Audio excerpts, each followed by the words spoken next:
지난 수요일 날 경기도 양평에 있는 서욱교회 가서 말씀을 전하고 왔습니다.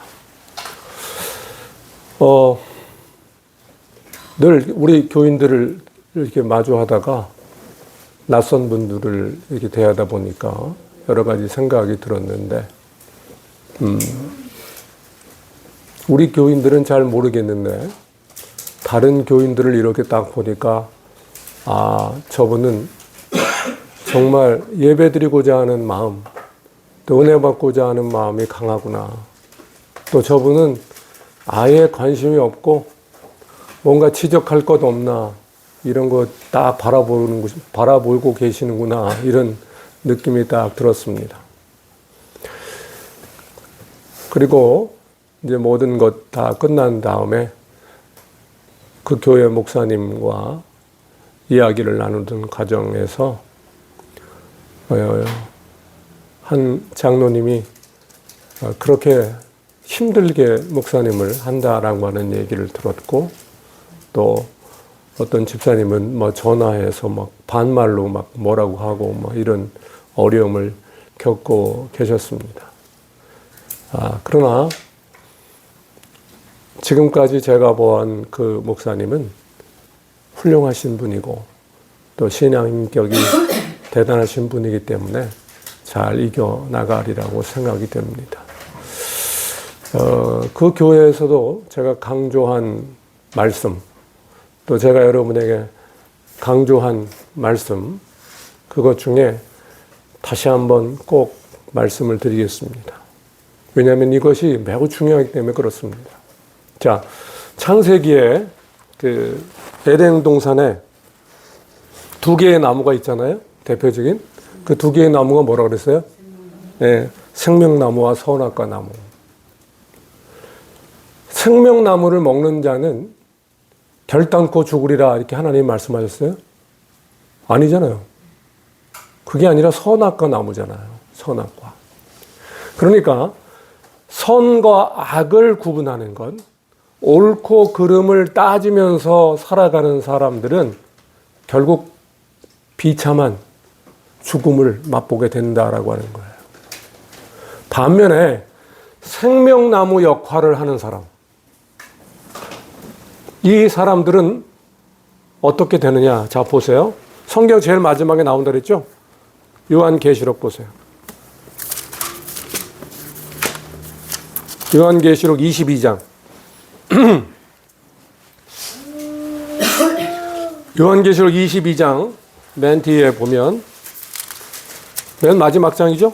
요한계시록 22장 1절 보면, 또 그가 수정같이 맑은 생명수의 강을 내게 보이니 하나님과 및 어린 양의 보좌, 누구예요? 예수님이죠. 예수님으로부터 나와서 길 가운데 흐르더라. 강 좌우에 뭐가 있어요? 근데 12가지 열매를 맺되 달마다 열매를 맺는다는 거예요. 자, 매달 열매를 맺는 나무가 있어요? 없잖아요. 이건 기적을 상징하는 거예요.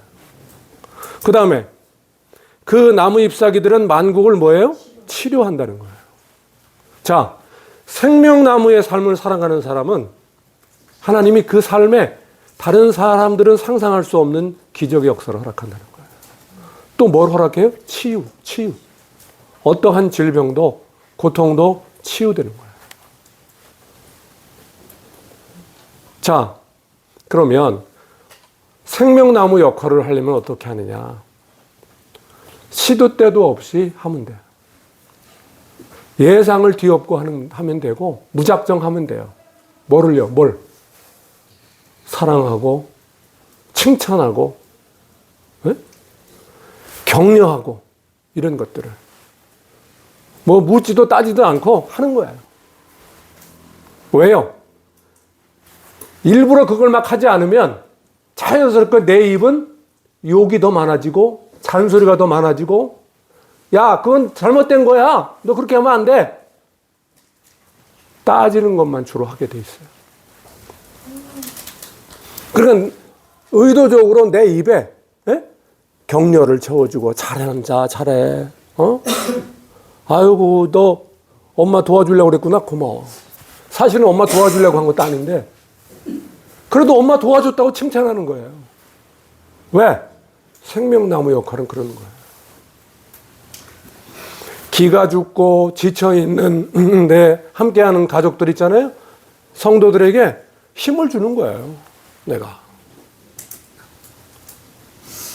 그것이 매우 중요한 거예요. 우리 선악과 지금 역할, 나무의 역할을 하고 살아서는 안 돼요. 자, 옳고 그러면 누가 따지는 거예요? 하나님이 따지는 거예요. 하나님이. 하나님의 영역이에요. 그래서 말씀을 통해서 하나님의 말씀을 전하면 그저 우리는 아멘 하면 돼요. 뭘 따질 필요가 뭐가 있어요. 하나님이 다 말씀하시는데. 자, 그 다음에 또 생각하는 건 뭐냐면 우리가 함께하는 사람들 있잖아요. 그 사람들에 대해서 더 많이 알려고 노력해야 돼요. 왜? 정상 참작이라는 말이 있잖아요. 법정에 가면. 이 정상 참작의 요소를 늘여놔야 돼요. 무슨 얘기냐? 아, 저 사람이 저런 어려움이 있어서 저러는구나. 라고. 그래, 좀 내가 화나지만 좀 이해해 줘야 되겠다. 라고 하는 것. 또, 내가, 야, 내 마음대로 하는 것도 좋지만 내가 이렇게 하면 또 내가 저 사람이 또 상처받지 않을까? 이런 생각을 해야 돼요. 좀 가끔 이렇게, 이제 업무를 보고 이렇게다가 핸드폰을 이렇게 어디다 놓잖아요? 그러면 바로 빼가지고 혹시 문제 온 거 정리하고 그래요. 왜 그러냐면 어떤 사람은 내가 문자를 그런 걸 늦게 받아서 힘든 사람도 있을 수 있어요. 내가 정말 급하게 말씀드리려고 하는 게 상의하려고 하는데 그걸 계속 안 받을 때 그거 얼마나 힘들어요. 우리도 그런 경우 있잖아요. 뭐 급하게 좀 얘기하려고 그러는데 전화는 안 받고 이런 것들을 생각해 줄 줄 아는 사람. 그런 삶이 바로 생명나무의 삶이에요. 그러니 하나님이 기적의 역사로 치유의 역사로 그 삶을 축복해 주시는 거예요. 자, 요셉이 그 형들을 용서할 때 어떤 명분으로 한다고 그랬어요? 저는 하나님이 아닙니다. 형님, 제가 하나님을 대신하겠습니까? 딱 이렇게 얘기하잖아요.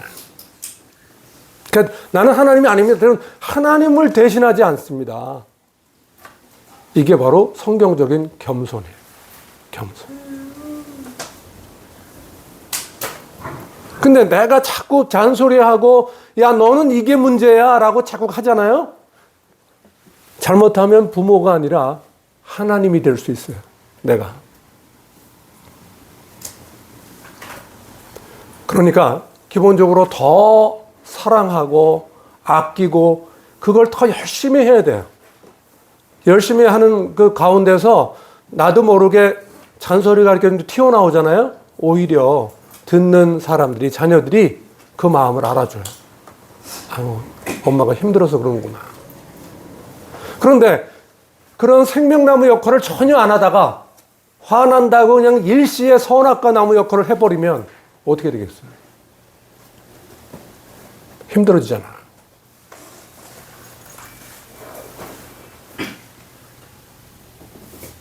그 서울교회 목사님이 막 그 힘들게 뭐 어려운 얘기를 하실 때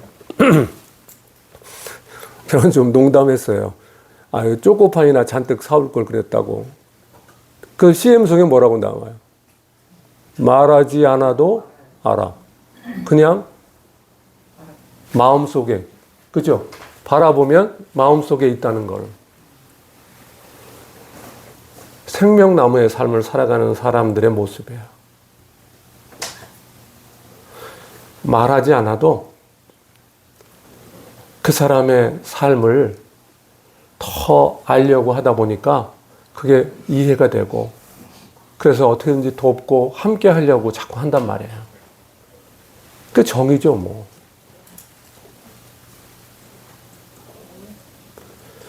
한마디로 말해서 지난주에도 말씀드렸지만 생명나무의 삶을 살아가는 사람들을 뭐라고 얘기할 수 있느냐? 성경에도 나오잖아요. 바나바 지난번에 얘기했잖아요. 착한 사람이에요. 착한 사람. 돌아가신 고 안성기 배우가 그랬다잖아요.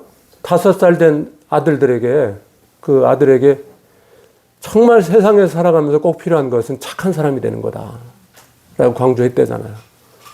그리고 그 말이 위대하게 느껴지는 게 본인이 착한 사람으로 살았잖아요. 그렇죠? 우리도 마찬가지예요. 착한 사람으로 살아간다라고 하는 것, 이건 생명나무의 역할을 하는 것이고 나로 인해서 많은 사람들이 힘을 낼 수 있는 것이다 라고 하는 거예요. 저도 참 그게 익숙지가 않긴 하지만 문자 오고 그러면 좀 너무 이렇게 간단하게 대답하는 거 안 하셨으면 좋겠어요. 저도 좀 그러는데 뭐 하면 네 알겠습니다 뭐 이러거든요.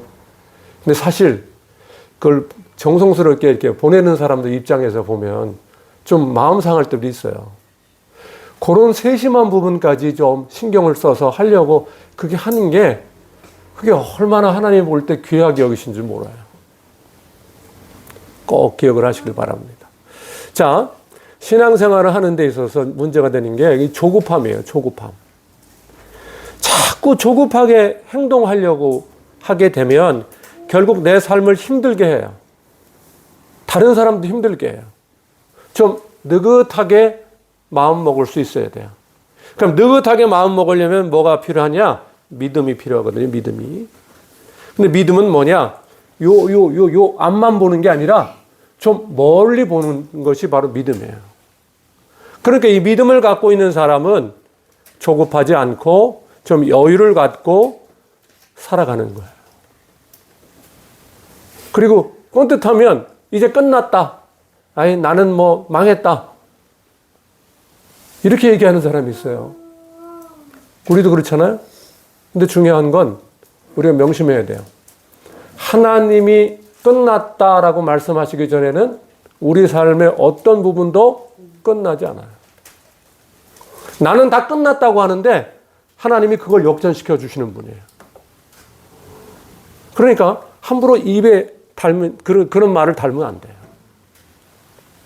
우리는 누가 돌아가셨잖아요. 그러면 사망했다는 얘기를 절대 쓰면 안 돼요. 왜? 사망이 무슨 뜻이에요? 죽어서 망했다는 얘기잖아요.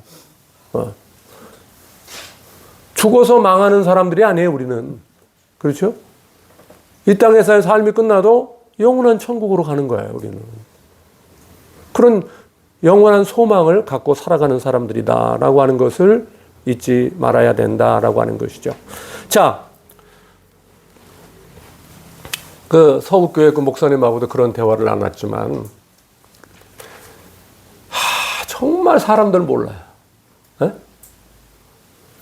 그런데 그 사람들의 진짜 모습이 나타나는 게 언제냐? 내가 힘들 때, 정말 어려운 상황 있을 때. 저도 이렇게 돌아보면 전혀 예상치 못한 사람이 연락이 와서 막 위로해주고 또 본인도 힘들면서 막 저에게 재정적인 지원도 해주고 뭐 이런 분이 있어요. 근데 동기라고 해서 그 친했는데 어렵다고 하는데도 한 번도 쳐다보지도 않고 심지어 만나면 돌아서는 친구도 있었어요. 정말 어려운 그런 상황에 가봐야 그 사람의 진가를 알 수 있잖아요. 그게 바로 연단이에요. 오늘 본문의 연단. 하나님이 때때로 왜 연단을 주시느냐? 네가 어떤 사람인지 아니? 그거 너 알아야 돼. 네가 어떤 사람인지. 그래서 하나님이 연단을 허락하시는 거예요. 삶에 아무런 어려움이 없잖아요. 그러면 자기가 자기를 몰라요. 자기가 자기를. 자기가 얼마나 이기적이고 때때로 다른 사람을 옆에 있는 사람을 힘들게 하는지 모른다니까요. 다 잘하고 있다고 생각해. 다 잘하고. 그리고 나는 아무 문제가 없는데 옆에 있는 사람들이 문제라고 자꾸 얘기를 한단 말이에요. 그래서 하나님이 연단의 과정을 겪게 해주시는 거예요. 그래서 그 과정을 통해서 내가 이런 문제가 있구나. 그동안 내가 함께하는 사람들을 이렇게 힘들게 했구나. 라고 하는 것을 깨닫게 하시는 거예요. 그래서 이 깨달음이 내 삶에 소망이 되게 하는 사람. 이 사람이 바로 하나님이 기뻐하시는 사람이에요. 1등급 성도예요. 어려운 시련을 겪잖아요. 그러면 그 겪고 난 뒤에 맨날 친구나 많은 사람 만나면 푸념하기 바쁜 사람이 있어요. 내가 얼마나 힘든지 알아? 뭐 그러면 한참 얘기하고. 그러면 시원한 것 같죠? 일시적인 거예요. 시원한 게 아니에요, 그게. 왜? 또 다른 사람 만나면 또 그 얘기하고 싶거든요, 또. 그러면 그 얘기를 들은 사람들은 또 어떤 느낌이냐? 짜증나요. 힘들어요. 자, 1등급 성도는 그런 삶의 어려움들을 이렇게 보고 차분하게 하나하나 생각하면서 그래, 이런 점은 내가 고쳐야 되겠구나. 또 이런 면은 내가 자녀들에게 가서 얘기해서 사과해야 되겠구나. 하나하나 그런 것들을 생각하면서 그거를 실천에 옮기는 거예요. 왜? 하나님이 연단의 과정을 통해서 보여주신 거니까 이건 반드시 내가 기억하고 깨닫고 실천에 옮겨야 된다라고 생각하는 거예요. 그것이 중요해요. 그럴 때 하나님은 우리에게 뭘 주시느냐? 소망을 주신단 말이에요. 소망을. 그것도 어떤 소망이냐? 결코 후회하지 않을 소망. 자, 오늘 본문 말씀 보시면, 자, 한번 다시 보실까요? 5장 4절, 인내는 연단은 소망을 이루는 줄 알미도다. 이렇게 됐잖아요. 그렇죠? 그러니까 참고 견디면서 연단의 과정을 잘 거쳐내게 되면 결국 소망을 이루는 데까지 나아갈 수가 있다는 거예요. 근데 여기 연단이라는 뜻이 헬라어로 도키메라고 하는 말인데 이게 뭐냐? 물건을 만들면 검사하잖아요. 그래서 이상이 없으면 합격! 이렇게 찍잖아요. 그걸 나타내는 거예요. 하나님이 연단의 그 과정을 통해서 진짜 참된 믿음의 사람으로 나아갈 수 있도록 만들어 주시는 거예요.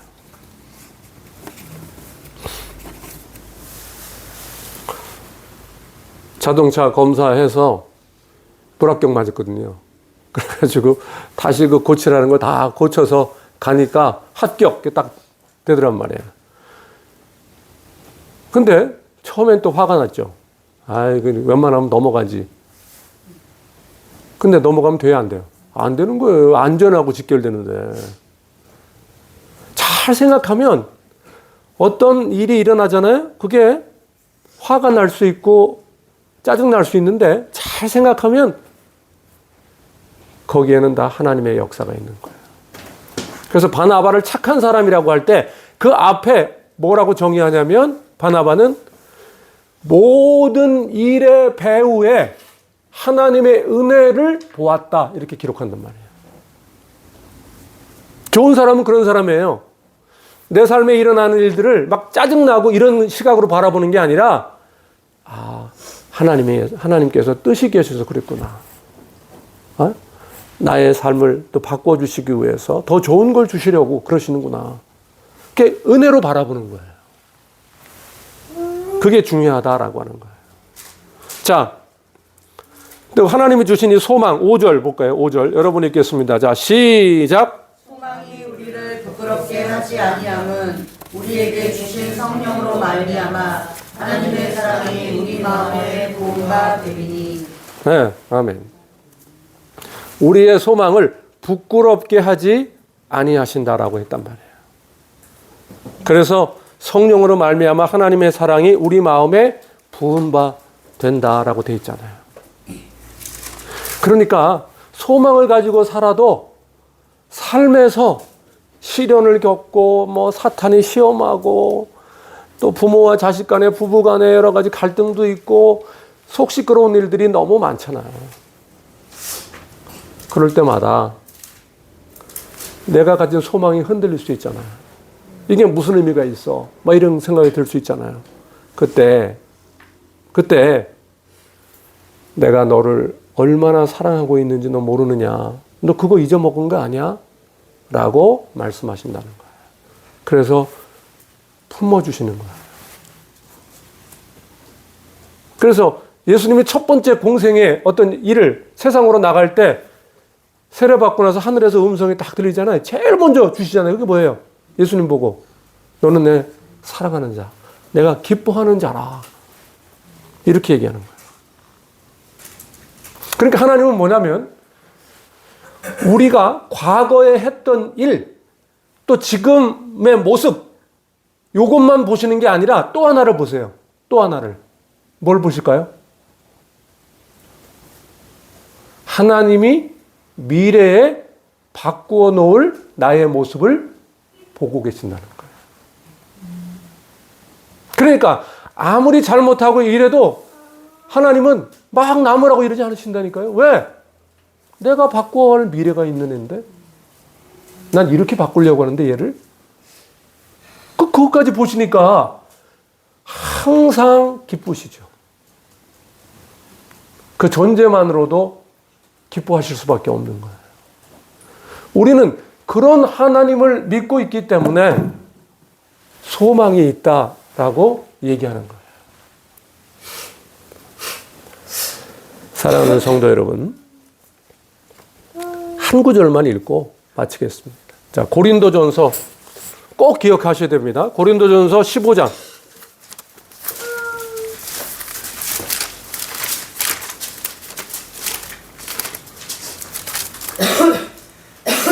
15장 58절. 57절이래요. 자, 57절, 58절. 여러분이 크게 읽겠습니다. 시작. 우리 주 예수 그리스도로 말미암아 우리에게 승리를 주시는 하나님께 감사하노니 그러므로 내 사랑하는 형제들아 견실하여 흔들리지 말고 항상 주의 일에 더욱 힘쓰는 자들이 되라. 이는 너희 수고가 주 안에서 헛되지 않은 줄 알리라. 아멘. 자주 암송하면서 여러분 자신에게 주어야 될 귀한 말씀이에요. 자, 항상 미리 감사하자. 네. 하나님이 우리 가정, 우리 삶을 잘 되게 하실 거니까 승리의 삶으로 이끌어 주실 것을 믿으니까 미리 감사하자. 그리고 58절. 그렇기 때문에 삶에서 흔들리는 일이 생겨도 흔들리지 말고 견실하게, 그저 한결같이란 뜻이죠. 한결같이 내가 걸어가야 될 길을 걸어가자. 그리고 힘들어도 주님이 부탁하신 일을 열심히 하자. 그러면 마지막에 뭐예요? 왜 그렇게 해야 돼요? 이는 너희 수고가 주 안에서 헛되지 않은 줄 알미라 라고 되어 있어요. 사람들은 안 보는 것 같아도 하나님은, 우리 주님은 다 보세요. 그래서 그렇게 수고하고 애쓴 거를 하나님이 다 갚아주신다는 거예요. 누구 안에서? 주 안에서. 예수 그리스도가 보증이라는 거예요. 보증. 작은 애씀도 하나님은 귀하게 보세요. 정말 별일 아닌데도 내가 좀 더 신경 쓰자라고 하는 걸 하나님은 너무너무 기뻐하세요. 그 조금들이 쌓여서 내 삶을 바꾸기도 하고, 더 중요한 건 뭐냐면 나와 함께 하는 사람들이 건강해진다라고 하는 거예요. 여러분, 내 주위의 사람들이 자꾸 맥이 없고 짜증만 내고 있고 흔들리고 이러면 나 자신을 봐야 돼요. 내가 건강하지 못해서 그래요. 내가 영과 육이 강건할수록 내 주위에 있는 사람도 강건해질 수밖에 없다라고 하는 것을 명심하시기를 바랍니다. 기도하시겠습니다. 아버지 하나님, 이 세상에서 우리가 비록 환난과 어려움을 겪을지라도 우리의 삶은 하나님 때문에 해피엔딩이 될 수밖에 없음을 믿습니다. 우리는 우리 주님으로 말미암아 승리할 것입니다. 그러므로 힘들고 어려움이 있어도 흔들지 말고 묵묵히 걸어가야 될 길을 걸어가는 믿음의 성도, 하나님의 사람이 되게 하여 주옵소서. 예수님의 이름으로 기도드립니다. 아멘.